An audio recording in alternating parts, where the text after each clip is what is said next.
So up until about a week ago, originally we would have been here on this Monday to start off a new week, and we would have said the Major League Baseball regular season is over. Day off today to set the stage for the opening of the wild card round tomorrow. All four sets, the best of three, to begin the expanded Major League Baseball playoffs about to begin. But of course, we had the rainout and the postponement based on the effects of Hurricane Helene in Atlanta. So the Braves and Mets scheduled for a doubleheader. Would it even be necessary? It, in fact, is. We will get to the National League playoff picture, what is at stake, what remains, the outcomes, and the clinching scenarios on this Monday. But DRS, the American League, is set. Here is the postseason picture in the AL. The Guardians only played 161 because they could not catch the Yankees. New York will be the top overall seed in the American League playoff picture. Cleveland also that opening round bye. The Astros clinching the American League West about a week and a half ago. The Orioles sweeping the Twins to end out this weekend, despite Baltimore not really needing the series. They a large cushion for that top overall wild card. And because of the Twins slide to end out the year and the hot play out of Detroit, it's going to be the Royals and the Tigers in the final two American League wild card spots. Detroit did drop its final two games of the year after beating the White Sox on Friday to make history in Major League Baseball. The White Sox now officially the worst team we have ever seen in the modern era. 121 L's. That the most we have ever seen since the year 1900. So a little bit of reshuffling in terms of the AL Central teams into the postseason, but that's how it looks in the American League. Yeah, it's fun to get new teams in, right? We didn't anticipate the Tigers making it in. Like to see that same thing with the Kansas City Royals. Played well down the stretch, or should I say almost the opposite. Detroit was awesome down the stretch, and Kansas City sort of backed their way in, but they still found their way in. And that's the thought process behind a 162-game season. Those games that you win early and middle of the season count just the same as those wins or losses late in September. So they got in. The interesting part's going to be game number one, Houston and Detroit. Probably going to be Framber Valdez taking on Tarek Skubal. Like the total in that game is what, 3.5 for that game? That's going to be crazy to watch it play out. And that's the one scenario that I look at and say to myself, like, the Tigers aren't a great baseball team, but they do have the best pitcher in baseball in a short series. And if you're Houston, like, come on. Like, I understand the Royals are quiet. We couldn't get the Royals in this spot here, so that's going to be a series to watch right off the bat. But also keep in mind, the Dodgers are the number one overall seed in baseball. The Philadelphia Phillies are the 2 seed here. So I was watching that over the weekend to see if the Yankees might be able to claim it, or even the Guardians, who got that game rained out. So looking longer down the line, it'll be interesting how it plays out. But we always thought, at least I thought, the Yankees would be that top overall seed in the American League, and they did get that.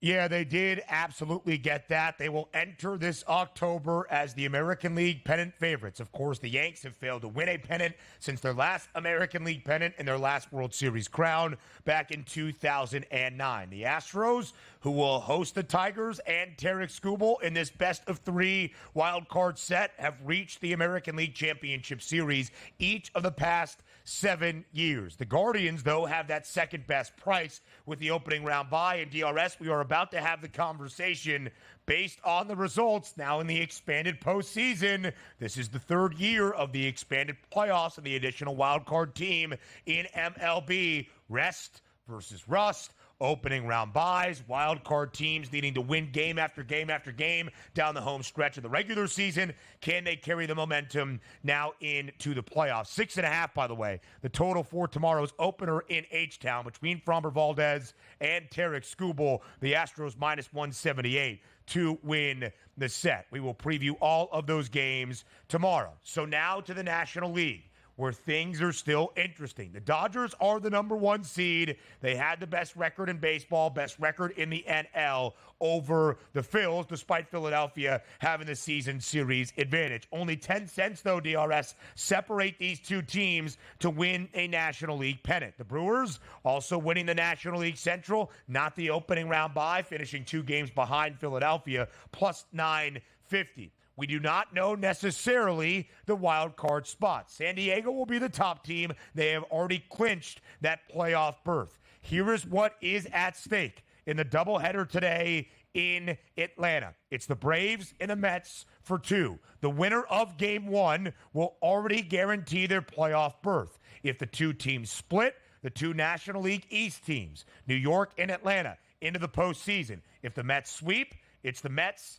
and the Diamondbacks. On the opposite side, if the Braves sweep both of the two games today at home in the A, it's Atlanta and Arizona. DRS, still something to be determined on now the final day of this Major League Baseball regular season.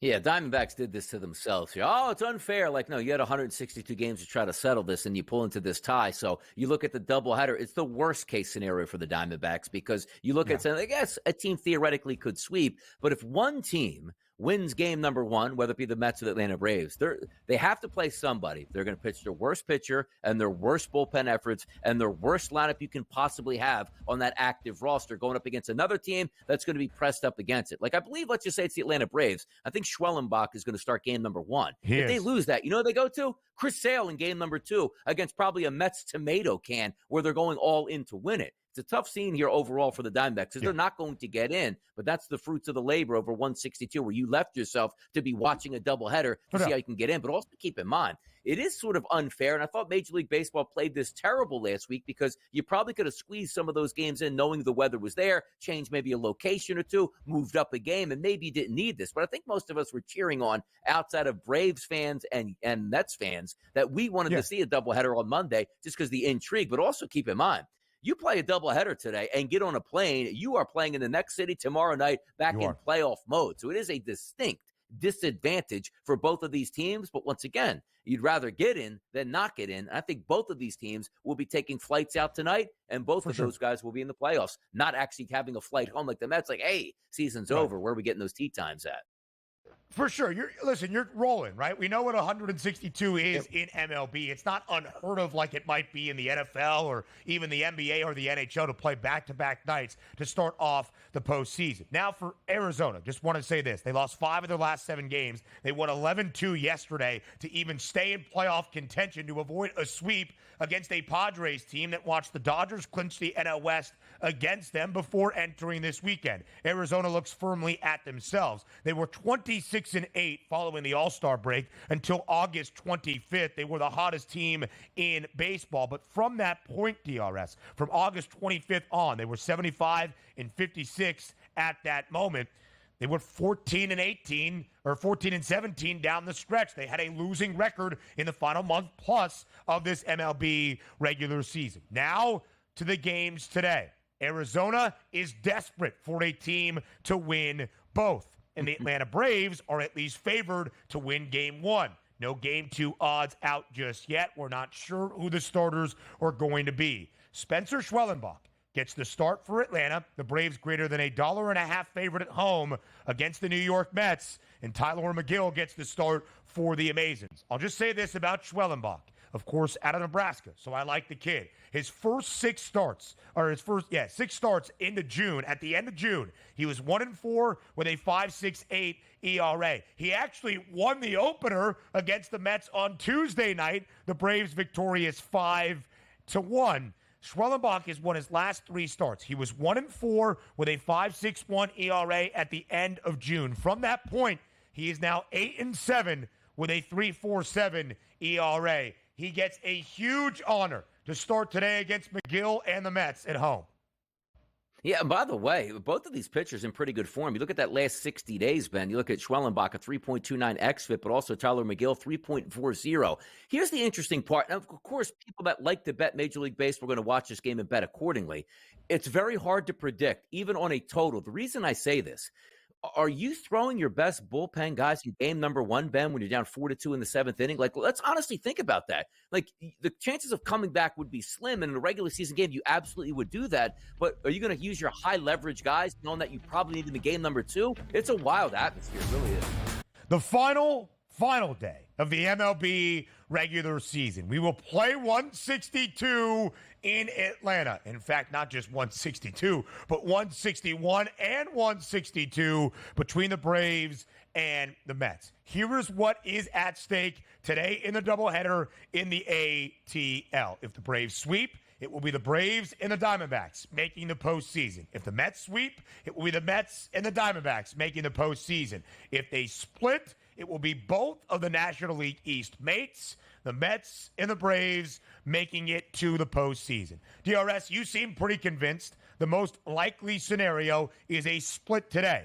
And it kind of tracks because the winner of the opening game clinches that playoff berth. Do they take their foot off the gas for game number 2? Do they not care? Will they already be starting their preparation for the opening game of their wild card round in the postseason, which is not later this week, but tomorrow in whatever city they have to travel to? So, again, do you think the most likely scenario is both the Braves and the Mets into the postseason after a split today in Atlanta? With ease. I don't think the Diamondbacks in that minus 300 price, let's just say yes or no to make the playoffs here. That no is an absolute great bet here. I don't want to pay that many. Think of how this plays out. We talk, the reason why in Major League Baseball, Ben, you have a ghost runner in extra innings is because you don't want to have games turn into double headers here, which could blow up your entire bullpen for the next week and a half and burn your next day's starter in the meanwhile. You're trying to get those games over sooner. You say, well, Donnie, why would you equate that to the games today? Think about this. Yeah. If Major League Baseball had its way and the Diamondbacks said this is how it should be fair, both teams should try their best in this doubleheader regardless of the outcome, which is not the case. So if you are the Mets and you win game number 1, you're not going to throw the starter that you would throw basically in game number 1 of your wild card series. And then also if you had your closeout game number 1 in a 3-2 game, closeout game number 2, therefore saying, well, he can't pitch the next 3 days, which means you would burn 2 playoff games. That's not happening here. The team that's going to win game number 1 is basically going to forfeit game number 2. Yes, you still have professional players out there, but your top 5 guys in your 1 through 9 will not play. Your worst starting pitcher is going to pitch. Your lowest level bullpen guys are going to pitch against the other team throwing the kitchen sink at that game just the need to win that to get to the postseason. So from a Diamondbacks perspective, it should be minus 1,000 for them to make the playoffs because I just can't see a sweep in this doubleheader. It just doesn't make sense for either team to do this. Forget about, there's a game out there. We play to win. No, you don't. You play to win game number 1. Game number 2, you're already on your plane making reservations to get to your next city.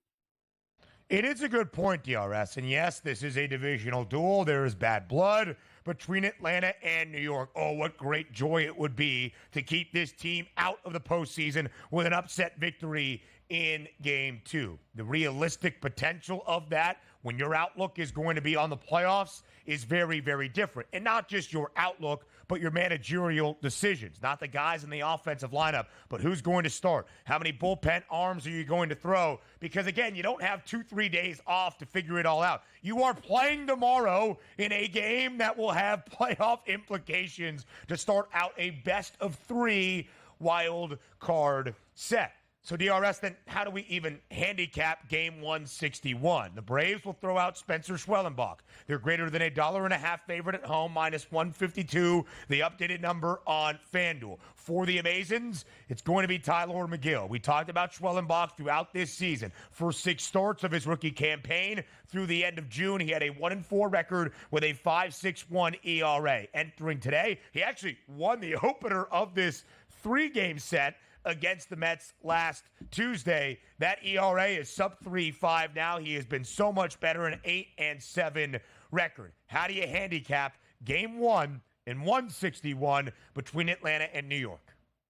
Hard because, typically during a regular season, because I consider this a playoff game tonight, regular season, where are the angles that we like to pursue, Ben? Bad pitchers over the past 60 days really struggling. You don't get that. Schwellenbach's got an ERA of 2.90 over the past 60 days. Tyler McGill, 1.98. Here's the question, Ben. Forget about handicapping game number 1. What's the handicap on game number 2 at this? Because what is that line going to be? Like, let's just say Atlanta loses game number 1. Sale takes the mound against just a complete buffoon bullpen effort here for the Mets. Honestly, is that minus 400 or higher? Something that we usually don't see? Is it minus 500 or higher? Because I don't think we've ever seen one team throwing a baseball game versus the best pitcher in the National League. That's going to be interesting to watch. And look, I want to see it play out that way. I want to see what that game number 2 line is going to be.